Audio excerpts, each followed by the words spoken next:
नमस्कार मित्रांनो, नशीब वाणी या मालिकेच्या 30 जानेवारीच्या भागात आपल्याला पाहायला मिळणार आहे.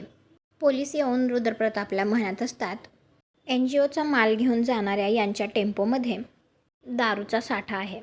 गिरिजा म्हणत असते, तो माल नागेश्वर घोरपडे यांचा आहे.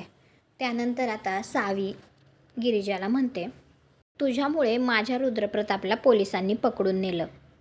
तर गिरिजा म्हणते, तुझ्या नाही माझ्या रुद्रांना पकडले पोलिसांनी, आणि हे ज्यांच्यामुळे झाले ना त्यांना मी समोर आणणारच.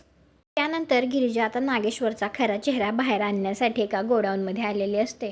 त्या ठिकाणी नागेश्वर येतो आणि तो गिरिजाला पाहतो आणि तो तिला तिथून बाहेर काढतो. तर गिरिजा नागेश्वरला म्हणत असते, जोपर्यंत मी तुमच्या विरोधात पुरावे शोधणार नाही ना तोपर्यंत मी गप्प बसणार नाही. तुम्हाला हा भाग कसा वाटला ते कॉमेंट करून नक्की सांगा. व्हिडिओला लाईक करा, आपल्या मराठी मालिका चॅनलला सबस्क्राईब करा. भेटू पुढील भागात.